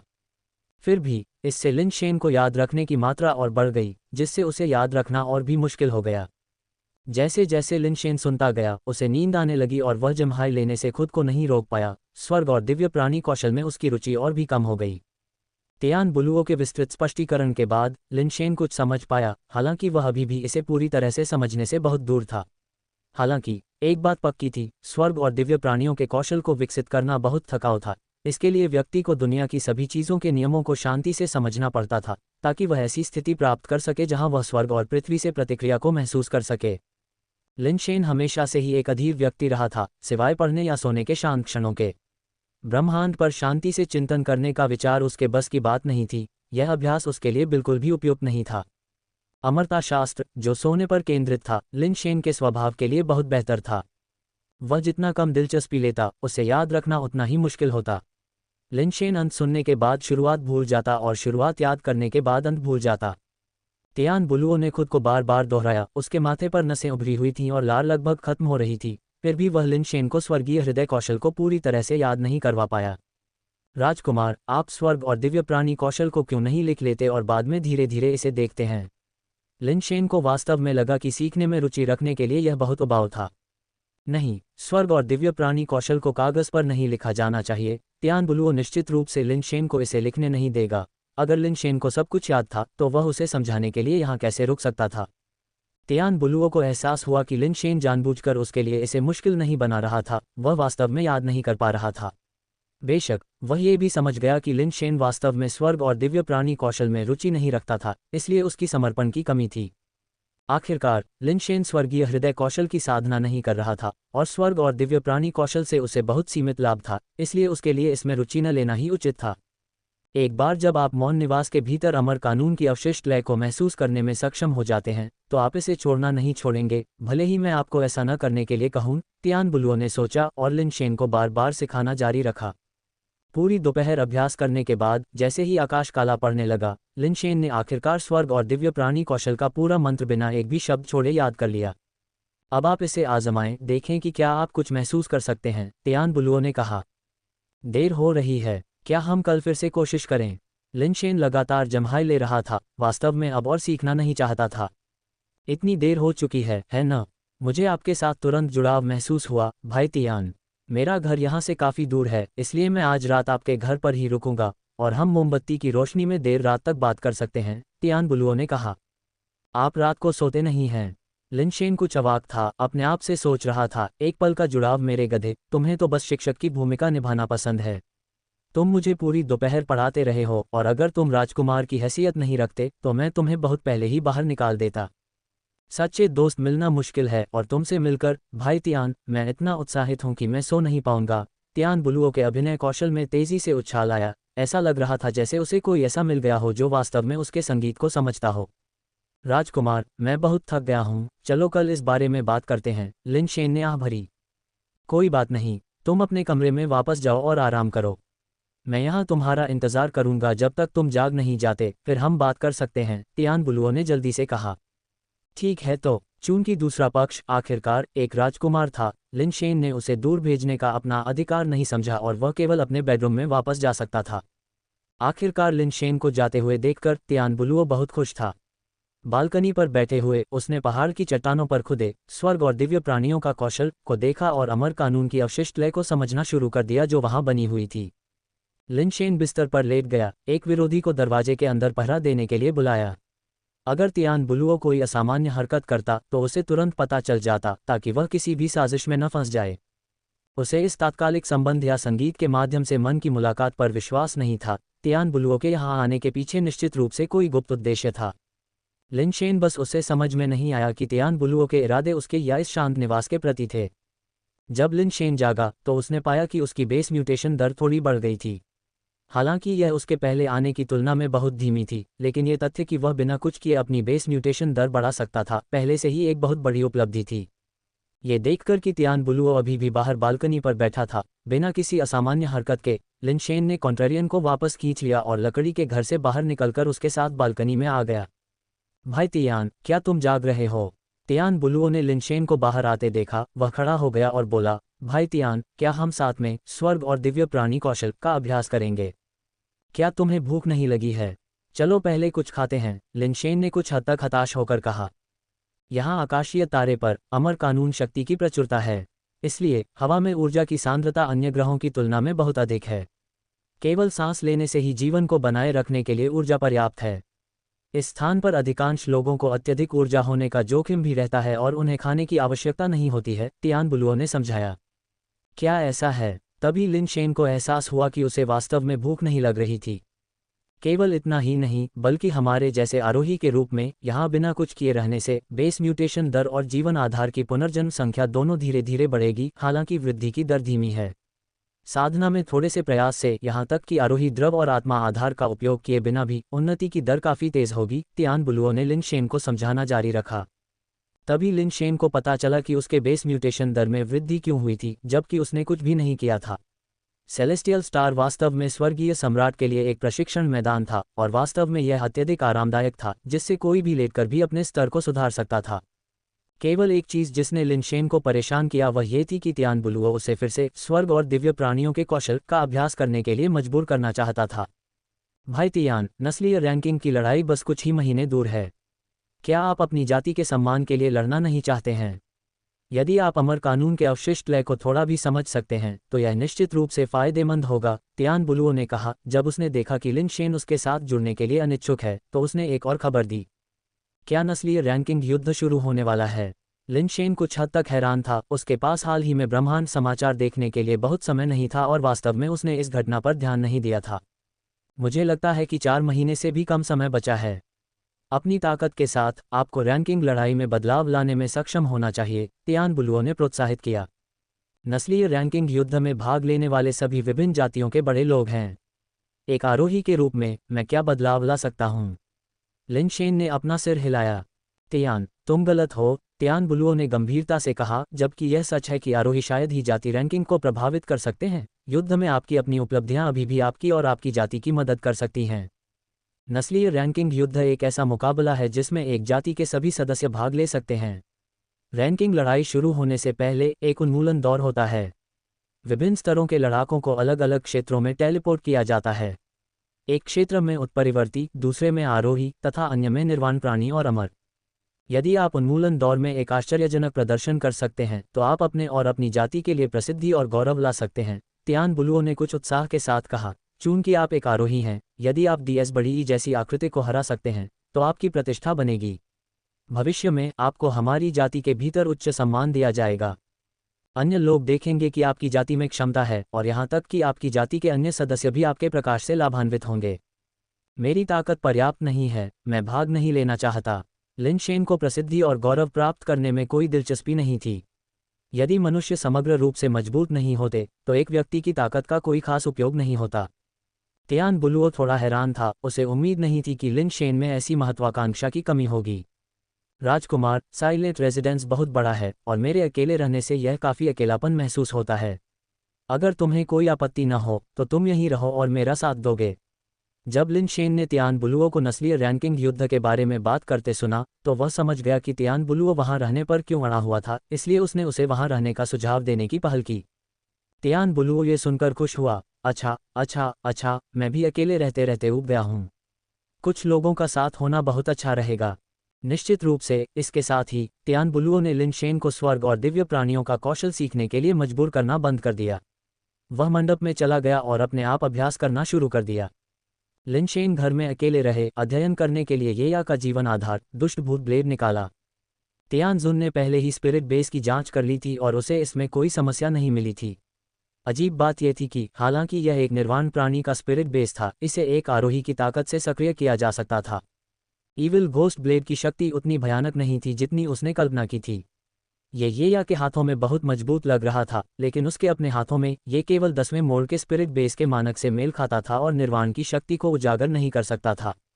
तियानजुन ने कहा था कि ईविल घोस्ट ब्लेड वास्तव में निर्वाण स्तर का स्पिरिट बेस था। तियानजुन इसकी निर्वाण की शक्ति को सक्रिय कर सकता था, लेकिन फिर भी आरोही भी इसे सक्रिय कर सकते थे। वे इसकी निर्वाण शक्ति को प्रकट नहीं कर सकते थे, जो काफी पेचीदा था। लिन शेन ने इसे केवल डेथ पाउडर के विकल्प के रूप में इस्तेमाल किया, इसे एक अजीबोगरीब भाले के रूप में माना जो अभी भी जोर लगाने के कौशल का अभ्यास करने के लिए उपयुक्त था। थोड़ी देर तक अध्ययन करने के बाद लिन शेन अभी भी इविल घोस्ट ब्लेड के अंदर निर्वाण की शक्ति को सक्रिय नहीं कर सका और अनुसंधान जारी रखने में रुचि खो दी। उसने ब्लेड को एक तरफ रख दिया और अध्ययन करना शुरू कर दिया कि कैसे 28 मुट्ठी को 1000 पुरुषों के सूचक के साथ मिलाया जाए। इन दो कौशलों को मिलाने की कुंजी स्वाभाविक रूप से गुप्त हृदय कौशल में निहित है। मूल रूप से लिन शेन का इरादा यूं को गुप्त हृदय कौशल सीखने का था, लेकिन इससे पहले कि वह उसे सिखा पाता, वह सेलेस्टियल स्टार आ गया था। आखिरकार यहाँ 3 महीने की निष्क्रियता के साथ ये तकनीक का अध्ययन करने का एक सही अवसर था। हो सकता है कि जब तक 3 महीने पूरे होते तब तक वह कौशल को मिलाने में सफल हो जाता। पिछले कुछ दिनों से तियान बुलुओ साइलेंट रेसिडेंस में रह रहा था, लेकिन लिन शेन से बमुश्किल कुछ शब्द ही बोल पाया था।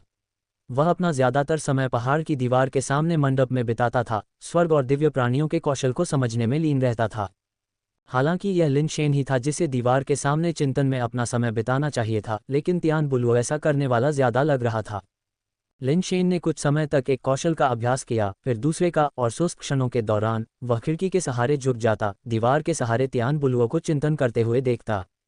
हालांकि उसे बाहर जाने से रोकने के लिए कोई गार्ड नहीं था, लेकिन स्वर्गीय सम्राट ने उसे यहाँ चिंतन के लिए भेजा था, इसलिए उसे लगा कि लापरवाही से इधर उधर भागना सही नहीं होगा। खाने या पीने की जरूरत नहीं, साधना की जरूरत नहीं, बस आकस्मिक अभ्यास से विकास हो सकता है। हर दिन कौशल का अभ्यास करने के अलावा क्षमताओं का अभ्यास करना है। ऐसे दिन वास्तव में उबाऊ होते हैं। इस तरह की साधना बहुत ही नीरस है। मैं बाहर जाकर आरोही प्राणियों का शिकार करना पसंद करूंगा। लिन शेन ने इविल घोस्ट ब्लेड उठाया और इसे कुछ बार घुमाया, ऐसा महसूस करते हुए कि वह एक नायक है जिसके पास अपनी वीरता साबित करने के लिए कोई युद्ध का मैदान नहीं है। बेशक लिन शेन के इस तरह सोचने का आधार यह था कि आरोही प्राणियों का शिकार करना अब उसके लिए कोई खतरा नहीं था। कुछ हरकतों का अभ्यास करने के बाद वह फिर से ऊब गया और लापरवाही से इविल घोस्ट ब्लेड को एक तरफ रख दिया। मुझे आश्चर्य है कि तियानशुन के साथ चीजें कैसी चल रही हैं। लिन शेन ने तियानशुन और उन 4 शुद्ध रक्त रात्रि भूतों के बारे में सोचा। अगर ये कोंग और अन्य तियानशुन के साथ नहीं रह पाते तो शायद यह उसके लिए भी एक बड़ी समस्या बन जाती। आखिरकार वे तियानशुन की असली ताकत जानते थे, और अगर दूसरों द्वारा इसका इस्तेमाल किया जाता तो भी इसका तियानशुन पर कुछ प्रभाव पड़ता। जैसे ही वह सोच रहा था, उसने अचानक खिड़की के बाहर मंडप से कुछ आवाजें आती सुनी। लिन शेन ने बाहर देखने के लिए अपना सिर उठाया और देखा कि मंडप में बैठा तियान बुलुओ किसी अज्ञात समय पर खड़ा हो गया था। तियान बुलुओ के शरीर से एक अदृश्य अमूर्त आभा निकल रही थी, फिर भी यह इतनी शक्तिशाली थी कि इसे महसूस किया जा सकता था। तियान बुलुओ स्पष्ट रूप से वहां खड़ा था, लेकिन लिन शेन की आंखों में ऐसा लग रहा था जैसे तियान बुलुओ अब सिर्फ एक व्यक्ति नहीं था। ऐसा लग रहा था कि वह मंडप, तालाब, झरने, पहाड़ की दीवार और यहाँ तक कि पूरे ब्रह्मांड में विलीन हो गया था, जिससे लिन शेन को एक बहुत ही अजीब एहसास हुआ। अगर तियान बुलुओ उसका दुश्मन होता तो उस पर हमला करना प्रकृति को ही दुश्मन बनाने जैसा लगता। जैसा कि स्वर्गीय जाति के राजकुमार से उम्मीद की जाती है, वास्तव में काफी प्रभावशाली है। लिन शेन ने देखा कि तियान बुलुओ के चारों ओर आभा मजबूत हो रही थी। लगभग ऐसा लग रहा था जैसे ब्रह्मांड की शक्ति उसके भीतर समाहित हो रही थी, और वह अपनी प्रशंसा व्यक्त करने से खुद को रोक नहीं सका। जैसे ही लिन शेन ने देखा, वह अचानक हंस पड़ा। उसे तियान बुलुओ की स्थिति से कुछ मनोरंजक याद आ गया। तियान बुलुओ की यह स्थिति शायद स्वर्ग और मनुष्य की एकता की स्थिति तक पहुंचने के रूप में मानी जा सकती है। प्रकृति में सभी चीजों की सूक्ष्मताओं को समझने में सक्षम होने के कारण उसका हर कदम स्वाभाविक रूप से प्रकृति के नियमों के अनुरूप था। वह लगभग किसी भी कौशल का उपयोग किए बिना कर सकता था, और कोई भी कार्य बिना सोचे समझे विभिन्न कौशलों को पूरी तरह से निष्पादित कर सकता था। अगर ऐसा होता तो क्या स्वर्ग और मनुष्य की एकता प्राप्त करने वाला व्यक्ति प्रकृति की कठपुतली नहीं बन जाता, जो प्रकृति के नियमों के अनुसार लड़ता रहता? उसे अपने बारे में सोचने की भी जरूरत नहीं होती। तो क्या वह वास्तव में लड़ रहा है, या प्रकृति उसके शरीर का उपयोग लड़ने के लिए कर रही है? जितना अधिक लिन शेन ने इसके बारे में सोचा, उतना ही अधिक तियान बुलुओ एक डोरी पर बंधी कठपुतली जैसा लगने लगा। अचानक लिन शेन के चेहरे पर मुस्कान सख्त हो गई। उसने अवचेतन रूप से अपना सिर जोर से हिलाया, फिर अपनी आंखें रगड़ी, ये सोचते हुए कि क्या वह बहुत अधिक सोच रहा था या उसे भ्रम हो रहा था, क्योंकि उसे लगा कि उसने वास्तव में तियान बुलुओ के शरीर पर पतली रेखाएं दिखाई दे रही थीं, जैसे कि वह वास्तव में डोरी पर बंधी कठपुतली में बदल गया हो। उसने अपनी आंखें रगड़ी और फिर से देखा, तियान बुलुओ के शरीर पर बारीक तार गायब हो गए थे। वास्तव में मैं बहुत ज्यादा सोच रहा हूँ। किसी को कल्पना की जंगली उड़ानों में शामिल नहीं होना चाहिए। लिन शेन ने राहत की सांस ली और कुछ देर तक देखता रहा, लेकिन धीरे धीरे उसे तियान बुलुओ के शरीर पर फिर से वे बारीक तार दिखाई देने लगे। वे तार ऐसे लग रहे थे जैसे वे शून्य से निकलकर तियान बुलुओं के शरीर से जुड़ रहे हों, उसकी हरकतों को खींच रहे हों और उनमें हेरफेर कर रहे हों। दूसरों को तियान बुलुओं प्रकृति के नियमों के साथ चलते हुए दिखाई दिए, स्वर्ग और मनुष्य के साथ एकता की सामंजस्यपूर्ण सुंदरता को मूर्त रूप देते हुए। हालांकि लिन शेन की आंखों के माध्यम से तियान बुलुओं उन शून्य तारों द्वारा खींचे जा रहे थे जैसे कि एक कठपुतली। लिन शेन ने अपना सिर हिलाया और अपनी आंखें फिर से रगड़ीं। जब उसने एक बार फिर देखा तो तियान बुलुओं के शरीर पर शून्य तार गायब हो गए थे। फिर भी कुछ देर तक ध्यान केंद्रित करने के बाद वह फिर से उन शून्य तारों को देख सकता था। क्या बात है? क्या मेरी आंखों में कुछ गड़बड़ है, या क्या वाकई तियान बुलुओं के शरीर पर वे तार हैं? लिन शेन संदेह और अनिश्चितता से भरा हुआ था, उसे नहीं पता था कि उसकी आंखों के साथ क्या हो रहा था। लिन शेन ने कई बार इसका परीक्षण किया और परिणाम हमेशा एक ही था। जब तक वह ध्यान केंद्रित करता और तियान बुलुओं को देखता जैसे कोई दूसरे व्यक्ति के दबाव बिंदुओं को देखता है, वह तियान बुलुओं के शरीर पर उन शून्य तारों को देख सकता था। जब तक तियान बुलुओ स्वर्ग और मनुष्य के साथ एकता की उस स्थिति से बाहर नहीं आया, तब तक लिन शेन उसके शरीर पर शून्य तारों को नहीं देख सकता था। हाँ, मैंने आखिरकार एक और सफलता हासिल कर ली है। स्वर्ग और दिव्य प्राणियों के कौशल की गहरी समझ हासिल कर ली है और मैं स्वर्ग और मनुष्य की एकता के दायरे में पहुंच गया हूँ। सर्वोच्च क्षेत्र, ईश्वरभूत क्षेत्र, अब बस समय की बात है, तियान बुलुओं ने उत्साहपूर्वक घोषणा की। राजकुमार, जब आप अभी स्वर्ग और मनुष्य के साथ एकता की स्थिति में थे तो क्या आपने कुछ देखा? ये देखकर कि तियान बुलुओ उससे बात कर रहा था, लिन शेन ने पूछा। वह जानना चाहता था कि क्या तियान बुलुओ अपने शरीर पर शून्य तार देख सकता है। अगर तियान बुलुओ भी उन्हें देख सकता है तो इसका मतलब होगा कि लिन शेन की आंखें सामान्य थीं। आप उन्हें देख सकते हैं। तियान बुलुओ ने लिन शेन को कुछ आश्चर्य से देखा। मैंने थोड़ा देखा। लिन शेन ने राहत की एक लंबी सांस ली। ऐसा लग रहा था कि तियान बुलुओ के शरीर पर उन शून्य तारों का दिखना सामान्य था और शायद स्वर्ग और दिव्य प्राणियों के कौशल का प्रभाव था। लिन शेन का दावा सुनकर कि वह थोड़ा देख सकता है, तियान बुलुओ और भी अधिक आश्चर्यचकित हुआ। मैंने स्वर्ग और मनुष्य के साथ एकता के कौशल को समझ लिया है, अपने शरीर को स्वर्ग के मार्ग के साथ मिला दिया है और स्वर्ग के साथ एकता की भावना रखता हूँ। स्वर्गीय दाव नियमों की एक झलक पाने में सक्षम हूँ और आप वास्तव में इसे देख भी सकते हैं। स्वर्गीय दाव नियम क्या हैं? क्या आप उन तारों के बारे में बात कर रहे हैं? लिन शेन ने थोड़ा भौहें सिकुड़ी। स्पष्ट रूप से महसूस किया कि तियान बुलुओ जो वर्णन कर रहा था वह उसके द्वारा कहे गए से थोड़ा अलग था। कौन से तार? मैं स्वर्गीय दाव नियमों के बारे में बात कर रहा हूँ। स्वर्ग और पृथ्वी में सभी चीजों के संचालन नियम, अवर्णनीय और निराकार। तुलना करने के लिए तार शब्द का उपयोग करना शायद उचित न हो। तियान बुलुओ ने अपने कपड़े चेक किए और कोई तार नहीं देखा। हम शायद इसे व्यक्त करने के हमारे तरीके अलग हैं। मैं उन नियमों का भी उल्लेख कर रहा हूँ। लिन शेन अब ये सुनिश्चित कर सकता था कि तियान बुलुओ तारों को नहीं देख सकता था, लेकिन जिसे वह स्वर्ग और पृथ्वी में सभी चीजों के संचालन नियमों के रूप में संदर्भित करता था, संभवतः वे तार थे जिन्हें लिन शेन ने देखा था, क्योंकि यह वे तार थे जो तियान बुलुओ की गतिविधियों का मार्गदर्शन कर रहे थे। तियान बुलुओ की धारणा में ये स्वर्गीय दाव कानून होना चाहिए। लिन शेन जानना चाहता था कि क्या उसके अलावा कोई और तियान बुलुओ के शरीर पर तारों को देख सकता है, लेकिन दुर्भाग्य से वहां केवल वे दो ही थे, इसलिए इसे सत्यापित करने का कोई तरीका नहीं था। भाई तियान, मैंने अभी स्वर्ग और मनुष्य के साथ एकता के दायरे को समझा है। क्या आप मेरे साथ अभ्यास में चलेंगे ताकि देख सकें कि वास्तविक युद्ध में ये कैसा प्रदर्शन करता है? तियान बुलुओ ने लिन शेन की खासियत को न देखते हुए उत्साह से लिन शेन से अपने साथी बनने के लिए कहा। वह वास्तविक युद्ध में इस क्षेत्र के प्रभाव को जानना चाहता था। जरूर, लिन शेन ने तुरंत सहमति जताई। वह ये भी देखना चाहता था कि क्या वह वास्तविक युद्ध में उन शून्य तारों का पता लगा सकता है। भाई तियान, बस अपनी इच्छानुसार हमला करो, मेरे पास जवाब देने के अपने तरीके हैं। दोनों बाहर चले गए और तियान बुलुओ ने पूरे आत्मविश्वास के साथ कहा। लिन शेन ने सीधे 1000 पुरुषों के पॉइंटर के कौशल का इस्तेमाल किया, तियान बुलुओ के शरीर पर निशाना लगाने के लिए बेहद गुप्त तकनीकों का इस्तेमाल किया। यह अजीब था। लिन शेन की हाथ की तकनीक पहले से ही अविश्वसनीय रूप से छिपी हुई थी, फिर भी जैसे ही उसकी उंगली हिली, तियान बुलुओ ने प्रतिक्रिया की। लिन शेन की उंगली को सहजता से और स्वाभाविक रूप से चकमा दिया। वास्तव में ये संभव है। फिर से अपनी सबसे मजबूत तकनीक से मुझ पर हमला करो, तियान बुलुओ ने कहा। लिन शेन ने 1000 मेन पॉइंटर को अंजाम दिया। उसकी उंगली एक प्रेत की तरह तियान बुलुओ की ओर झपक रही थी। उसकी उंगली की तकनीक अप्रत्याशित रूप से बदल गई, लेकिन तियान बुलुओ हमेशा हर बार स्वाभाविक रूप से उसकी उंगली को चकमा देने या रोकने में कामयाब रहा। लिन शेन की चालें चाहे कितनी भी विविध क्यों न हो, तियान बुलुओ आसानी से उनका मुकाबला कर सकता था। लिन शेन ने स्पष्ट रूप से देखा कि स्वर्ग और मनुष्य की एकता की स्थिति में प्रवेश करने के बाद तियान बुलुओ ने वास्तव में एक बार फिर अपने चारों ओर ईथर धागे प्रकट किए। जैसे ही लिनशेन ने कोई हरकत की, ऐसा लगा जैसे उसने तियान बुलुओ के शरीर पर ईथर धागे चालू कर दिए, जिससे तियान बुलुओ के शरीर को लिनशेन के हमलों का पूरी तरह से मुकाबला करने के लिए मार्गदर्शन मिला। चाहे लिनशेन कितनी भी तेज गति से चले, उसका बल कितना भी मजबूत हो, या उसकी हरकतें कितनी भी चुपके से हों, वही ईथर धागे को प्रभावित करने से बच नहीं सकता था। जब तक वह आगे बढ़ता, ईथर धागे अनिवार्य रूप से उसका पीछा करते, जैसे कि धागे का दूसरा छोर खुद लिनशेन से जुड़ा हो। इस विचार ने लिनशेन को चौंका दिया और उसने जल्दी से अपने शरीर की जांच की। अपने शरीर पर उन ईथर धागों में से किसी को न देखकर राहत महसूस की। क्या गड़बड़ है? तियान बुलुओ ने उलझन में लिनशेन को देखा, आश्चर्य करते हुए कि लड़ाई के बीच में लिनशेन ने अपने शरीर को देखना शुरू कर दिया था और अब हमला नहीं कर रहा था। कुछ नहीं हुआ, मुझे बस लगा कि मेरे कपड़े थोड़े असहज थे। चलो जारी रखते हैं, लिनशेन ने कहा। इस बार मुझे तुम पर हमला करने दो। मैं आक्रमण के समय स्वर्ग और मनुष्य की एकता का प्रभाव देखना चाहता हूं, तियान बुलुओ ने कहा।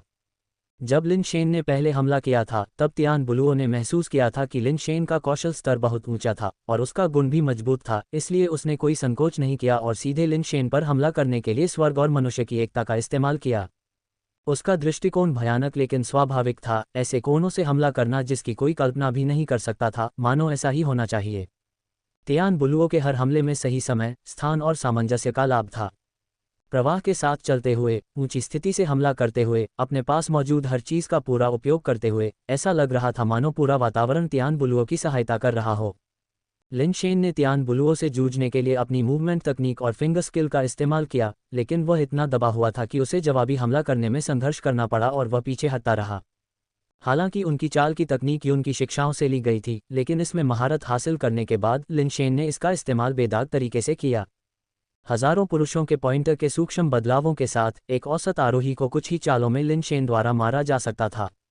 लेकिन लड़ाई की शुरुआत से लेकर अब तक लिनशेन तियान बुलुओ के दबाव में था, तकनीक के स्तर पर उसका मुकाबला करने में सक्षम नहीं था। तियान बुलुओ का हर वार बेदाग था, स्वर्गीय दाव के साथ सामंजस्य में था, और सिर्फ लिनशेन ही नहीं, बल्कि तियान बुलुओ का सामना करने वाला कोई भी व्यक्ति उसमें कोई दोष नहीं ढूंढ पाएगा। स्वर्ग और दिव्य प्राणियों का कौशल बहुत प्रभावशाली। लिनशेन ने खुद को आश्चर्यचकित किया। अगर यह एक स्पर नहीं होता, तो लिनशेन को अब कौशल का खेल खेलने के बजाय केवल ताकत पर निर्भर रहना पड़ता। नहीं, कौशल के मामले में मैं उनसे प्रतिस्पर्धा क्यों करूं? इसकी कोई ज़रूरत नहीं है।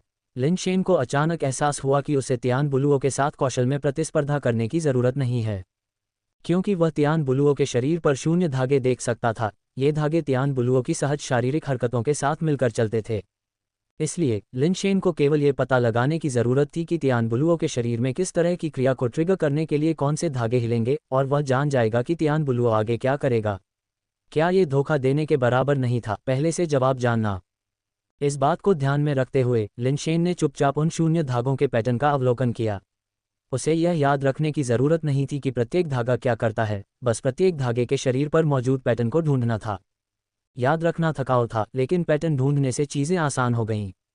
जल्द ही लिनशेन ने तियान बुलुओ के शरीर पर उन धागों के प्रभाव पैटर्न का मोटे तौर पर अनुमान लगा लिया था, लेकिन धागे इतनी तेज़ी से हिल रहे थे कि लिनशेन को निर्णय लेने का कोई समय नहीं मिला।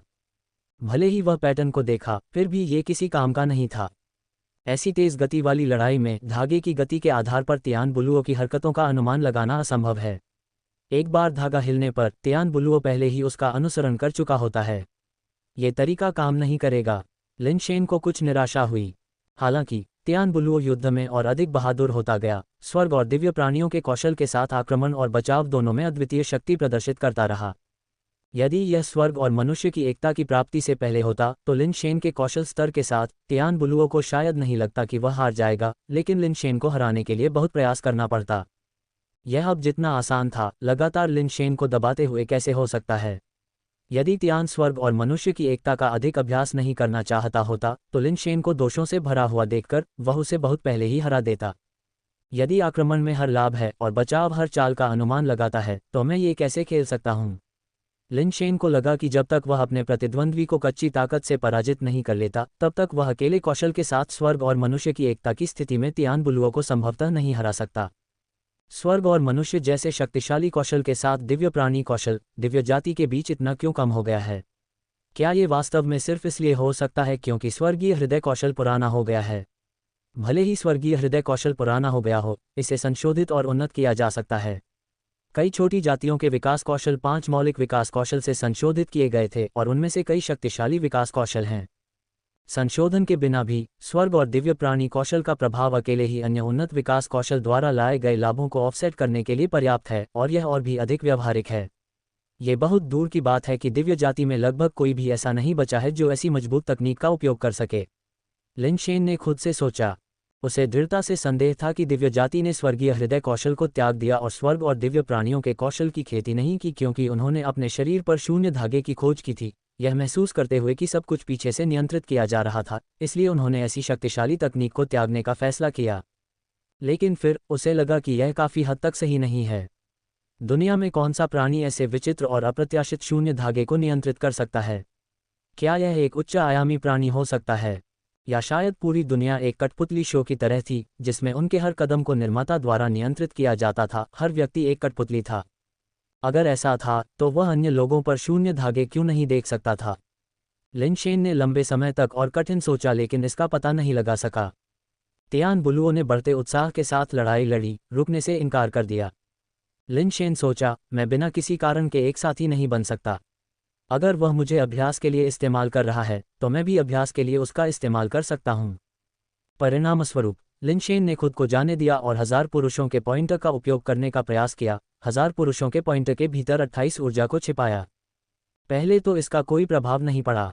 उसने या तो सीधे 28 मुट्ठी से प्राप्त 28 उंगली बल का उपयोग किया या केवल 1000 पुरुषों के पॉइंटर का उपयोग किया। समय पर 28 उंगली बल को उसमें डालने में विफल रहा। इसने पुरानी कहावत की पुष्टि की, सिर पर ध्यान केंद्रित करें और पूंछ को अनदेखा करें। यहाँ तक कि लिन शेन ने जिस गुप्त हृदय तकनीक का अभ्यास किया था वह भी आधी समझ में ही आई थी। उसने अभी तक पूरी तरह से उसमें महारत हासिल नहीं की थी। लिन शेन की अंधी टटोलने की हरकत ने हालांकि अप्रत्याशित रूप से तियान बुलुओ को असामान्य रूप से असहज महसूस कराया। कई बार वह ये नहीं पहचान पाता था कि लिन शेन किस तरह की उंगली की शक्ति का इस्तेमाल कर रहा था। भले ही तियान बुलुओ खुद उन्हें पहचान नहीं पाता था, लेकिन स्वर्गीय दाव कानून उसे स्पष्ट रूप से देखने में मदद कर सकते थे, इसलिए लिन शेन दृढ़ता से दबा हुआ था। सौभाग्य से लिन शेन की सहनशक्ति वास्तव में मजबूत थी और यहाँ तक कि राजकुमार तियान बुलुओ को भी हार माननी पड़ी। जब तक वह लड़ने के लिए बहुत थक गया तब तक वह केवल रुक सकता था और आराम कर सकता था। लिन शेन ने फिर एक और समस्या देखी। कोई भी प्राणी कितना भी शक्तिशाली क्यों न हो, यहाँ तक कि निर्वाण प्राणी भी, एक बार जब उसकी सहनशक्ति में कोई समस्या होती है तो उसकी हरकतें निश्चित रूप से विकृत हो जाती हैं और वह अपनी पिछली सही स्थिति को बनाए नहीं रख सकता। लेकिन भले ही तियान बुलुओ इतना थक गया था कि वह मुश्किल से खड़ा हो सकता था, फिर भी उसकी हरकतें बिना किसी विकृति के पूरी तरह से निष्पादित थीं। अब और लड़ाई नहीं, चलो आराम करने के बाद जारी रखते हैं। जमीन पर बैठे हुए तियान बुलुओ ने लिन शेन को देखा और हंसते हुए कहा, भाई तियान, आपकी सहनशक्ति प्रभावशाली है। मैं इस तरह थक गया हूँ, लेकिन आप बिल्कुल ठीक लग रहे हैं। सहनशक्ति ही मेरी एकमात्र ताकत है। लिन शेन ने मुस्कुराते हुए कहा, ठीक है, फिर मैं ठीक हो जाऊंगा, उसके बाद हम फिर से लड़ेंगे। तियान बुलुओ ने कहा, ज्यादा चिंतित नहीं। वह लिन शेन के कथन से सहमत था। सहनशक्ति के अलावा वह वास्तव में लिन शेन के कौशल के बारे में ज्यादा नहीं सोचता था। स्वर्ग और मनुष्य की एकता के साथ लिन शेन की सभी तकनीकें खामियां थीं। अगर वह जीतना चाहता तो वह कई बार ऐसा कर सकता था। उसके बाद के दिनों में स्वर्ग और दिव्य प्राणियों के कौशल पर ध्यान लगाने के अलावा तियान बुलुओ ने लिन शेन के साथ युद्ध किया। लड़ाई से थककर वह बैठकर ध्यान लगाता। एक बार जब उसे कुछ समझ आ जाती तो वह लिन शेन के साथ वास्तविक युद्ध प्रशिक्षण में शामिल हो जाता। तियान बुलुओ के साथ कई आदान प्रदान के बाद लिन शेन की उंगली कौशल और आंदोलन तकनीक धीरे धीरे परिपक्व हो गई। वास्तव में वास्तविक युद्ध में प्रगति एकांत चिंतन से कहीं अधिक तेज थी। लिन शेन अब 28 उंगली बल से लिपटे 1000 पुरुषों के सूचक को मुक्त कर सकता था। देखने में ये सादा लग रहा था, लेकिन वास्तव में इसमें विस्फोटक शक्ति थी। हालांकि सफलता की दर अभी भी कम थी और यह सुई में बल को बांधने के लिए पर्याप्त ठोस नहीं था। जिमिन स्वॉर्ट्समैन जैसे बल उधार लेने वाले विशेषज्ञ द्वारा इस्तेमाल किए जाने से बचने के लिए वह अभी भी इसे प्रबंधित नहीं कर सका। एक बार तियान बुलुओ के साथ एक स्पैरिंग सत्र के दौरान लिन शेन ने अप्रत्याशित रूप से एक ही समय में 2 प्रकार की उंगली बल को मुक्त कर दिया। बल एक दूसरे को घेरने के बजाय एक दूसरे में विलीन हो गए और इसने अप्रत्याशित रूप से तियान बुलुओ में घबराहट का एक पल पैदा कर दिया। हाँ, अभी अभी वह गलत उंगली का प्रहार, ऐसा लगता है कि वे शून्य धागे हिले ही नहीं। लिन शेन ने अचानक संभावना की एक नई दुनिया की खोज की। उसे ठीक से याद आने लगा कि वह उस प्रहार को कैसे छोड़ने में कामयाब रहा था, क्योंकि यह एक दुर्घटना थी। लिन शेन को खुद नहीं पता था कि उसने ऐसा कैसे किया था। कई प्रयासों के बाद वह फिर से उस मिश्रित उंगली बल का उत्पादन करने में असमर्थ था। मैं यह मानने से इनकार करता हूं कि यह असंभव है। लिन शेन ने बार बार शोध किया, उस उंगली के प्रहार को फिर से बनाने के लिए दृढ़ संकल्पित था।